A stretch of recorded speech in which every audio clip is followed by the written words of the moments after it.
Hello, my name is Dr. Dewan S. Raja. Today I will discuss about the pharmacology of acetaminophen. Acetaminophen is an analgesic. It is a painkiller, so it relieves pain, and antipyretic, so it decreases the temperature or fever. So this is an analgesic and antipyretic drug. It is also called paracetamol in many countries and Tylenol, especially in the United States of America, and has a weak anti-inflammatory effect. So it is mostly analgesic, antipyretic, but it is not a good anti-inflammatory effect. Its anti-inflammatory effect is minimum. It is an over-the-counter medication, so anyone can purchase it without prescription from the pharmacy. And this acetaminophen is also mixed with a lot of other drugs, like a lot of cough syrup contain some acetaminophen in addition to the other ingredients. It is also added to some of the common cold drugs. And this is a very popular painkiller and anti-fever medication. Acetaminophen has the following advantages over aspirin and other non-steroidal anti-inflammatory drugs. So what are the advantages of acetaminophen over the aspirin? It causes minimal gastric irritation, that is, the acetaminophen causes minimum gastric irritation. So a patient with peptic ulcer or with hyperacidity can take acetaminophen more comfortably than that of the aspirin.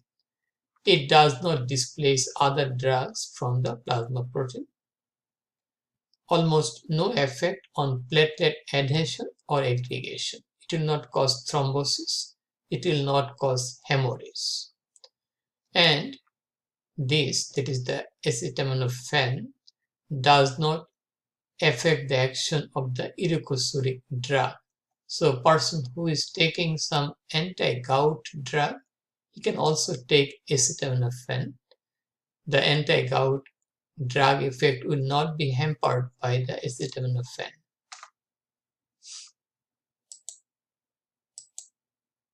Okay, so we'll go to the therapeutic uses of acetaminophen. Therapeutic use is suitable substitute for aspirin to control fever and pain. Analgesic and antipyretic drug of choice for children with viral fever. Most of the fever in children are viral origin, a lot of them, and infection. The adolescent or children may suffer from infection like chickenpox caused by varicella zoster and does not increase the risk of Ray's syndrome. Ray's syndrome is hepatic encephalopathy. If the liver is weak, especially in children, also in alcoholic person who take the aspirin in high doses, may lead to hepatoencephalopathy. Okay, that does not happen with acetaminophen. So Ray's syndrome is associated, may be associated with aspirin, but not with acetaminophen. So does not increase the risk of Ray's syndrome, unlike aspirin. Pharmacokinetics. The acetaminophen rapidly absorbs from the gastrointestinal tract, especially from the small intestine, Hepatic microsomal enzyme converts acetaminophen to sulfate and glucuronide. A portion of the acetaminophen is hydroxylated to form N-acetyl benzoiminoquinone. This is a potential harmful substance, but it mixes with that of the glutathione so that it will be excreted through the bile and the urine due to its action with the sulfidyl group of the glutathione. Acetaminophen and its metabolites are excreted in the urine.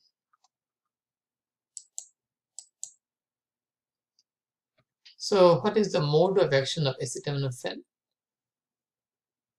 It inhibits prostaglandin synthesis in the CNS, in the central nervous system, not at the peripheral nervous system, and with less effect on cyclooxygenase in peripheral tissue, accounting for its weak anti-inflammatory activity.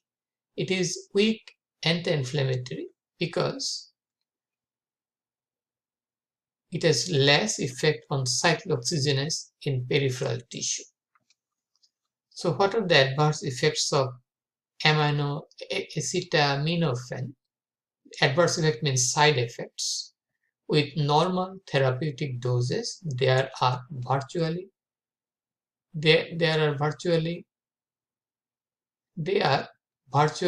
free of any significant adverse effects. There are virtually no significant adverse effect. Okay.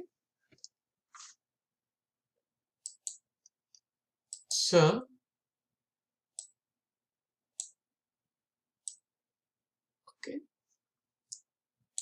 with normal therapeutic doses, this medication, acetaminophen, it is virtually free of any, it has virtually no significant adverse effects. Okay. But it may have skin rash, leukopenia, and allergic reaction that are possible.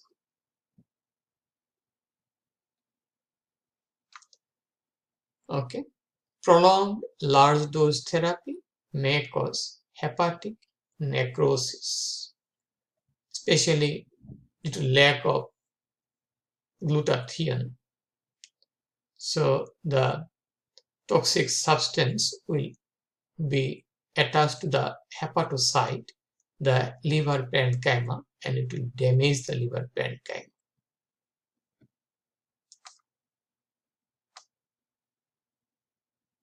Renal tubular necrosis is also possible due to overdose and prolonged dose, and there may be hypoglycemic coma. So what is the antidote for acetaminophen? Antidote is N-acetylcysteine. This is the antidote. So in small doses, virtually no significant adverse effect. Okay. In prolonged large doses, both the liver and the kidney may be damaged. Liver damage also common in a person with cirrhosis of liver, liver cancer, or who is an alcoholic person. They have more chance to have liver damage, prolonged and large dose therapy.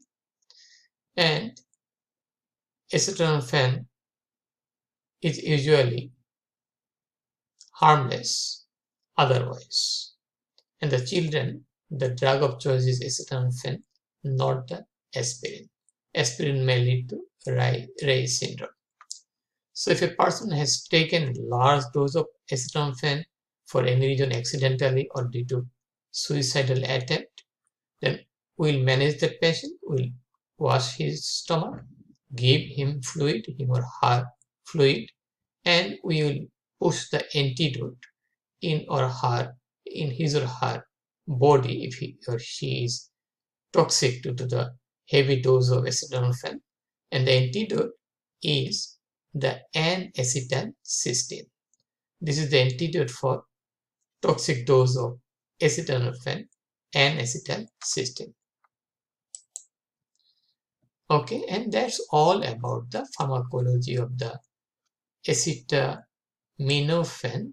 If you have any question, please feel free to ask me, and please share the information with your friends. Please support my channel. Please subscribe me. Have a nice, wonderful, and blessed day. Bye now.